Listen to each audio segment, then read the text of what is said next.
Hello everybody and welcome to another Chef Goon video for our league we've got going on. Today we're going to be doing an analysis of Raging Asians picks. So we're going to be going over a couple of the core teams that you could expect Raging Asian to bring. First off, we've got his main core team. Now this includes a Life Orb, Dragon Dance, Tyranitar.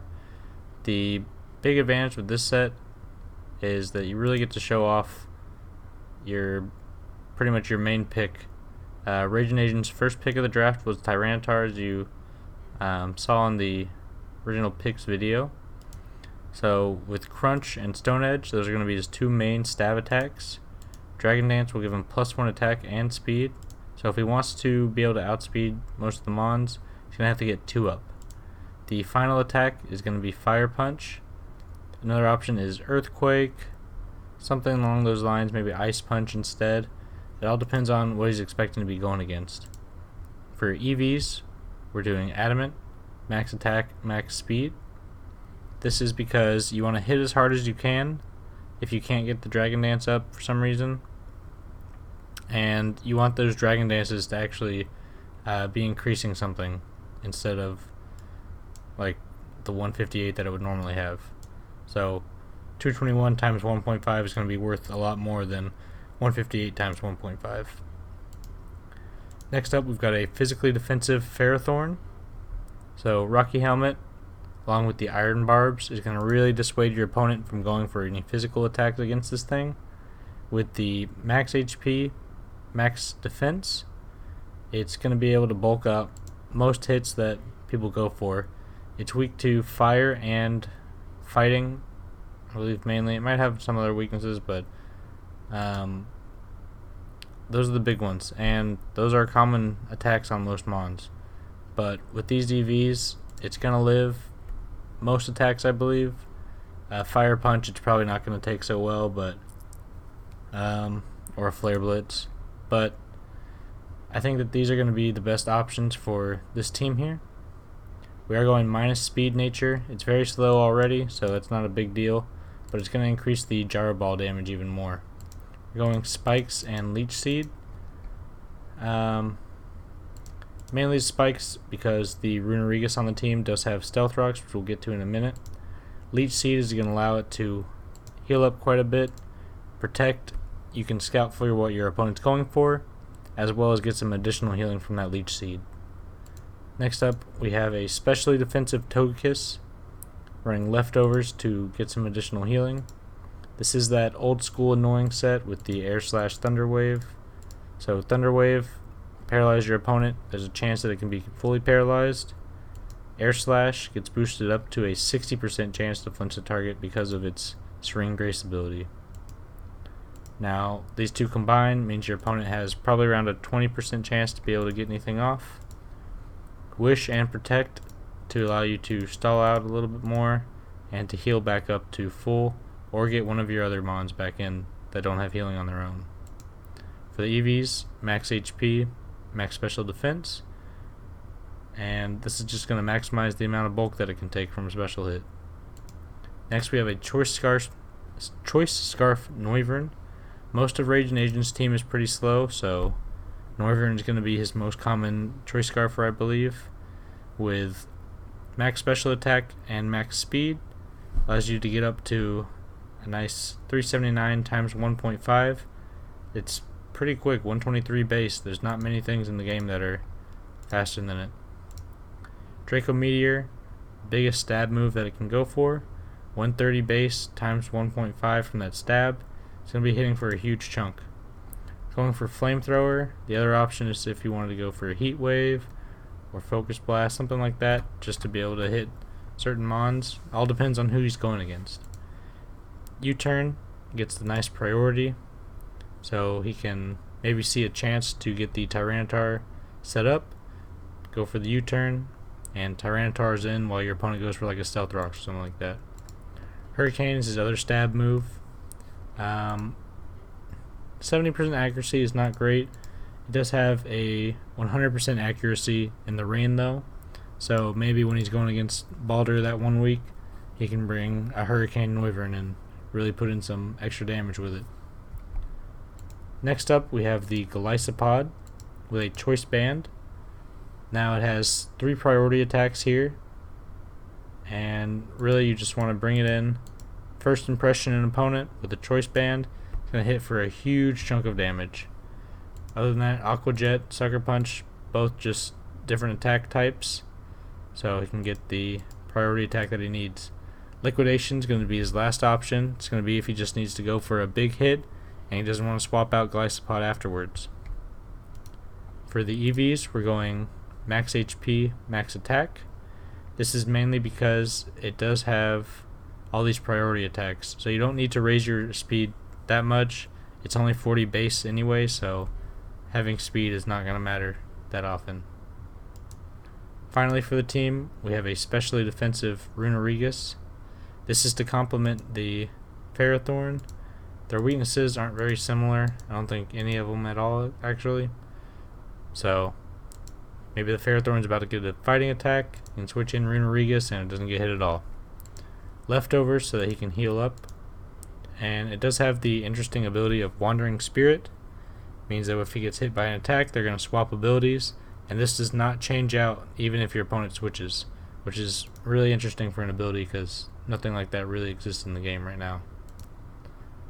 Stealth Rocks, Will-O-Wisp, and Haze are going to be its main support moves. Earthquake is just so you can utilize its pretty high attack stat for a wall. So Haze is going to keep your opponent from setting up on you.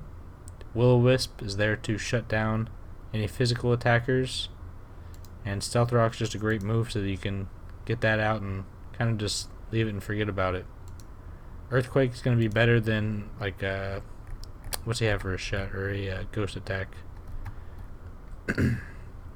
Shadow Claw. I guess Shadow Claw is his best other option, but I think Earthquake's going to be doing the more amount of damage. He's 100 base power, so I think that's his best option. Moving on to his next team, we have the Sand Sweeper build. This one's going to utilize a more defensive Tyranitar, sort of. So Stealth Rocks, Crunch, Stone Edge, and then Taunt, so that you can lead with it maybe, keep your opponent from getting up their own rocks, maybe keep them from setting up any additional swords dances or things like that. Alternatively, he could go for one of the coverage moves. He could go for Thunder Wave, something along those lines. For the EVs for this Tyranitar, we're going Adamant with max HP, max attack. Just give him as much bulk as possible, give him as much damage as possible. So this will be a cool one. The most important thing about this is that we do have the Smooth Rock combined with the Sandstream. This is going to make the Sandstream last for 8 turns. This is really important looking into the Sand Rush on Drillbur. So while Sandstorm is up, this Pokemon's speed is doubled. Now Drillbur doesn't have the best stats, but I mean really the only reason he brought this or made this pick was because he had Tyranitar as well. With a Life Orb, Drillbur is able to set up a Swords Dance as well as Rapid Spin so he can get the setup going. And then Earthquake is going to be his only real stab attack. And then Rock Slide for coverage. Alternatively, he could go for Brick Break, he can go for Poison Jab, Shadow Claw, X Scissor even maybe. So it's really just up to him. I think that Rock Slide is going to be the most important because the things are going to want to switch in on this are going to be things with Levitate and Flying, and Rock Slide is going to be able to deal with those. For EVs, we're going Adamant with max attack, max speed.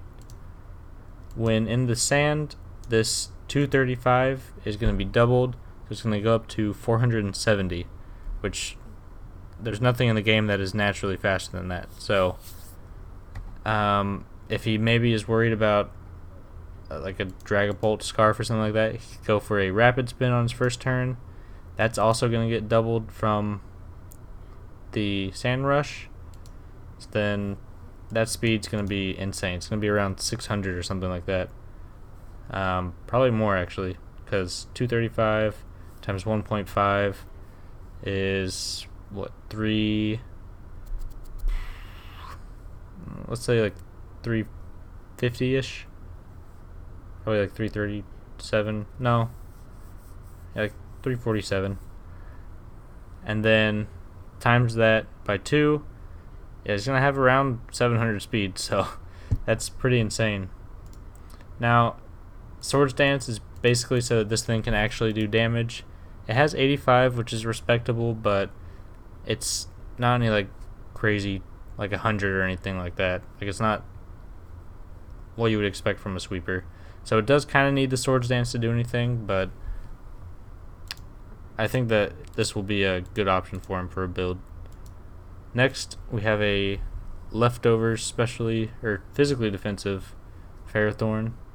Now, pretty similar to the last build, we're just going to be setting up spikes, we're going to be leech seeding things, and then protecting to try to heal ourselves up.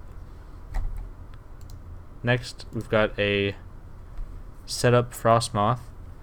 This is basically if maybe you see that the Drillbur strategy is not going to work, maybe Drillbur is already knocked out, or maybe you just have the opportunity that Frostmoth can get in where Drillbur can't. So we've got heavy duty boots because this thing is 4 times weak to rocks. Ice Scales means that it takes half damage from special attacks. Quiver Dance boosts the special attack, special defense, and speed by 1 stage. Substitute means that you can live an attack from something that's faster. So maybe your opponent brings in something like Arcanine, and you get the substitute in on the switch in. Maybe you can go for a Quiver Dance as the substitute hits, and then you can go for a Bug Buzz to knock it out the following turn. Ice Beam and Bug Buzz are going to be its main attacks. Both of these are stab for it, so they're going to be boosted up to 135 each. Alternatively, he could go for maybe a coverage move. He has Dazzling Gleam, Giga Drain. Not many other options there, but I think those two are going to be the best for it. We're going Modest Nature, max special attack, max speed. You're going to have to be relying on that Quiver Dance. So the speed after 1.5 is going to go up to about 318-ish, something around there. Probably a little bit lower, but you're going to need 2 Quiver Dances to really get this thing rolling. So the combination of Quiver Dance and Substitute is going to be allowing you to do that. Next, we have a Choice Specs Indeedee with the Psychic Surge. That's going to boost the psychic attacks by, I believe, 30%? Might be 20%. But regardless, it makes Psychic do more damage, which is basically the entire point of this build. So we have Choice Specs, boost your special attack by 1.5. You only get 1 move, and Psychic Surge combined with the Psychic. So this thing is going to hit for a huge chunk on things. It is Stab already, so Stab, Psychic Surge, Specs, all combined, and it does massive amounts. So it's almost like the Dracovish, how it gets like the double, and then Strong Jaw, and a band, stuff like that. Not quite as powerful, but it's still something to think about. For EVs, we're going a Timid Nature. It does have the respectable 95, so being able to max that out at 317 means you can outspeed more things, and you can hit for a good chunk. Having it be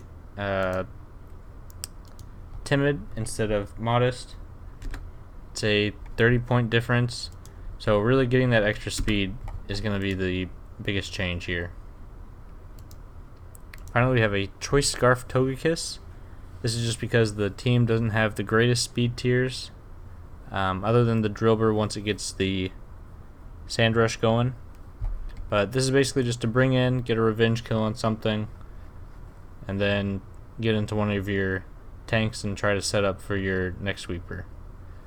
So we have Air Slash and Dazzling Gleam as stab attacks, Fire Blast and Aura Sphere as coverage. Instead of Aura Sphere, you could do something like maybe Grass Knot, Psyshock if you want to combine that with the Indeedee's Psychic Surge, or Shadow Ball. So really up to him to decide where he needs to bring for the coverage. Going timid nature, maximize that speed combined with a scarf. That's just how most people do when they bring scarf. So other than that, we go up to 339 special attack at timid. Really, this thing it's going to be knocking out most things you bring in, especially you have both the best coverage options. So making it modest, double plus. It's just going to be going up to 372, but you really want that speed. Otherwise, the scarf is not going to be doing a whole bunch for you. Moving on to the final team that we've got here is the Phalanx setup. We've got an Assault Vest Tyranitar. So with the Sandstream, it's going to boost the special defense of rock types by 1.5. Assault Vest is also going to increase the special defense by 1.5. It can't do any other moves than attacks. So we're going to build this thing almost like we would a Choice Band Tyranitar. So we're going Crunch, Stone Edge for coverage as normal, and then 2 coverage attacks. Again, it's just whatever he feels is best against the opponent that he's going against. Same EVs, max HP, max attack, adamant, get the most bulk, get the most damage. That's all we're looking for here. Next up, we've got the Rocker in Runerigus.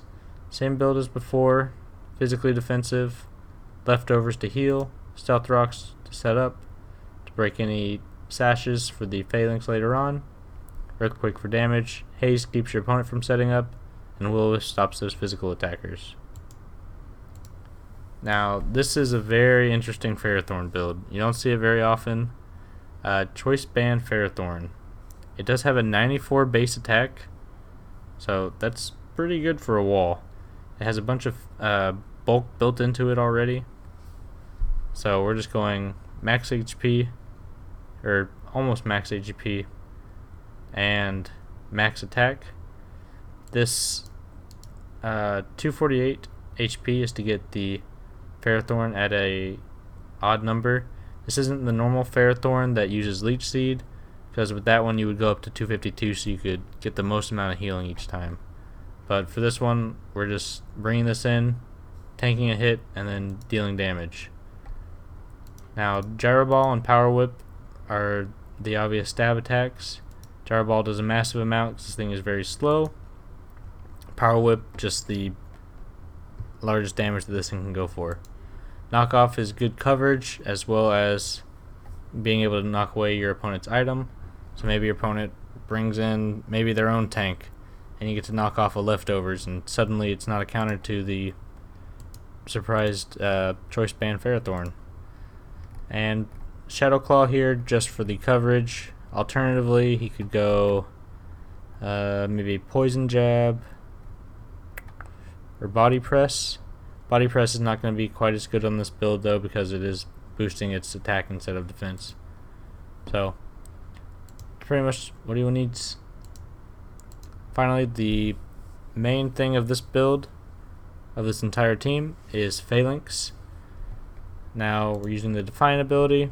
Whenever one of its stats is lowered by a foe, your attack's going to go up by 2 stages.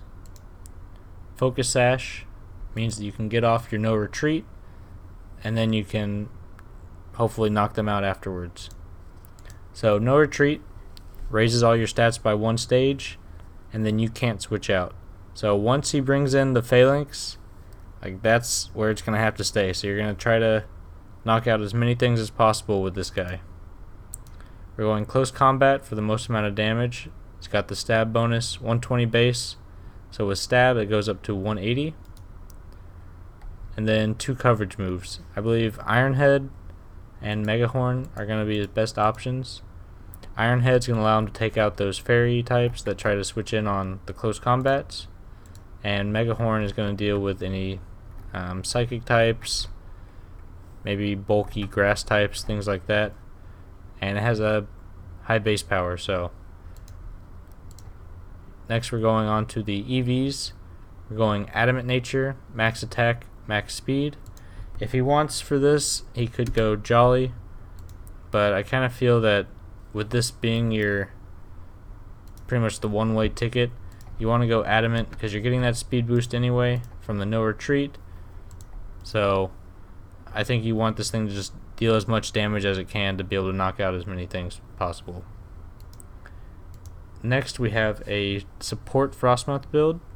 Heavy duty boots because this is going to be your defogger in the game. Ice scales as normal. And defog on here. Get rid of the rocks from your opponent. You have 2 setters here. Or sorry, you only have 1 setter. But still, Runerigus is pretty bulky, so not too much to worry about. We have Ice Beam as a stab attack. U-turn so that you can get in the Phalanx when you see it's necessary, or get in one of your other bulky mons. And then Giga Drain so that this thing can heal itself back up so it can defog later in the game. For EVs, we're going up to 234 HP, so that's 248 HP. That's just in case this thing gets its heavy duty boots knocked off. It can come in 3 times in rocks instead of only 2 times. Max special attack just to be able to allow that ice beam to do things. Although if he wanted to, he could maybe make this a special wall and boost the special defense. But ultimately I think having this thing be able to threaten things out as well as heal more damage away from the Giga Drain is going to be more prominent. Finally, we have a Choice Scarf Norvorn. The team doesn't have great speed here, so before you get the Phalanx going, you're going to want the Norvorn to be able to come in and revenge kill things that maybe take out one of the tanks. Draco Meteor, most damage. Flamethrower as a good coverage move. U-turn to be able to get that priority in the match. And then Hurricane as another stab attack, although it can be switched out for a different coverage option. Timid, max special attack, max speed, normal Norvern set. This